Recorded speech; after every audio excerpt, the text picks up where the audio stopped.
ತಂಗಿ ಜಿಂಕೆ ಮತ್ತೆ ಬಾವ ಜಿಂಕೆ ಅಂತ ಹೇಳ್ತೀರಾ ನೀವು, ಅದು ನಿಜನಾ?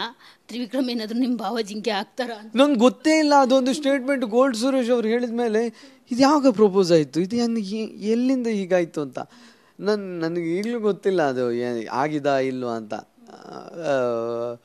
ಬಟ್ ತಂಗಿ ಜಿಂಕೆ ಆ ವಿಚಾರದಲ್ಲಿ ಆ ರೀತಿ ನಿರ್ಧಾರ ತಗೊಳ್ಳಿಕ್ಕಿಲ್ಲ ಅಂತ ಅನಿಸ್ತದೆ ಅವ್ರಿಗೆ ಹೇಳಿರೋ ರೀತಿ ನೋಡಿದ್ರೆ. ಮತ್ತು ನಮಗೆ ಗೊತ್ತಿಲ್ಲ ರೀ, ನಾನು ಮತ್ತು ಹನುಮಂತ ಹೆಂಗಂದರೆ ಲೈಟ್ ಆಫ್ ಆದ ಕೂಡಲೇ ಬೆಡ್ಶೀಟ್ ಹಾಕ್ಕೊಂಡು ಮಲ್ಕೋತೀವಿ.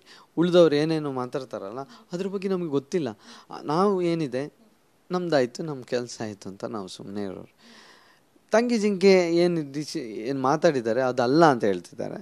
ಅಕಸ್ಮಾತ್ ಹೌದು ಅಂತಾದರೆ ಗೊತ್ತಾಗುತ್ತೆ. ಈಗ ತಂಗಿ ಜಿಂಕೆ ಮತ್ತೆ ಬಾವ ಜಿಂಕೆ ಅಂತ ಹೇಳ್ತೀರಾ ನೀವು, ಅದು ನಿಜನಾ? ತ್ರಿವಿಕ್ರಮ್ ಏನಾದ್ರು ನಿಮ್ಮ ಬಾವ ಜಿಂಕೆ ಆಗ್ತಾರ? ನಂಗೆ ಗೊತ್ತೇ ಇಲ್ಲ. ಅದೊಂದು ಸ್ಟೇಟ್ಮೆಂಟ್ ಗೋಲ್ಡ್ ಸುರೇಶ್ ಅವ್ರು ಹೇಳಿದ ಮೇಲೆ ಇದು ಯಾವಾಗ ಪ್ರಪೋಸ್ ಆಯಿತು, ಇದು ಎಲ್ಲಿಂದ ಹೀಗಾಯಿತು ಅಂತ ನನಗೆ ಈಗಲೂ ಗೊತ್ತಿಲ್ಲ ಅದು ಆಗಿದಾ ಇಲ್ವಾ ಅಂತ.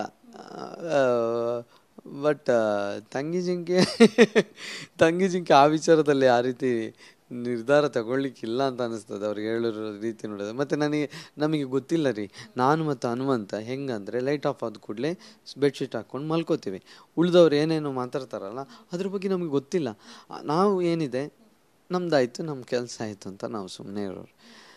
ತಂಗಿ ಜಿಂಕೆ ಏನು ಮಾತಾಡಿದ್ದಾರೆ ಅದಲ್ಲ ಅಂತ ಹೇಳ್ತಿದ್ದಾರೆ. ಅಕಸ್ಮಾತ್ ಹೌದು ಅಂತಾದರೆ ಗೊತ್ತಾಗುತ್ತೆ. ಈಗ ತಂಗಿ ಜಿಂಕೆ ಮತ್ತೆ ಬಾವ ಜಿಂಕೆ ಅಂತ ಹೇಳ್ತೀರಾ ನೀವು, ಅದು ನಿಜನಾ? ತ್ರಿವಿಕ್ರಮ್ ಏನಾದ್ರು ನಿಮ್ಮ ಬಾವ ಜಿಂಕೆ ಆಗ್ತಾರ? ನಂಗೆ ಗೊತ್ತೇ ಇಲ್ಲ. ಅದೊಂದು ಸ್ಟೇಟ್ಮೆಂಟ್ ಗೋಲ್ಡ್ ಸುರೇಶ್ ಅವ್ರು ಹೇಳಿದ ಮೇಲೆ ಇದು ಯಾವಾಗ ಪ್ರಪೋಸ್ ಆಯಿತು, ಇದು ಎಲ್ಲಿಂದ ಹೀಗಾಯಿತು ಅಂತ ನನಗೆ ಈಗಲೂ ಗೊತ್ತಿಲ್ಲ ಅದು ಆಗಿದಾ ಇಲ್ವಾ ಅಂತ.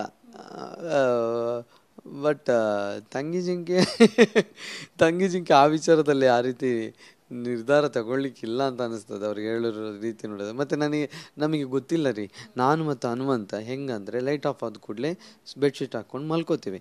ಉಳಿದವ್ರು ಏನೇನೋ ಮಾತಾಡ್ತಾರಲ್ಲ ಅದ್ರ ಬಗ್ಗೆ ನಮಗೆ ಗೊತ್ತಿಲ್ಲ. ನಾವು ಏನಿದೆ ನಮ್ದಾಯಿತು, ನಮ್ಮ ಕೆಲಸ ಆಯಿತು ಅಂತ ನಾವು ಸುಮ್ಮನೆ ಇರೋರು. ತಂಗಿ ಜಿಂಕೆ ಏನು ಮಾತಾಡಿದ್ದಾರೆ ಅದಲ್ಲ ಅಂತ ಹೇಳ್ತಿದ್ದಾರೆ.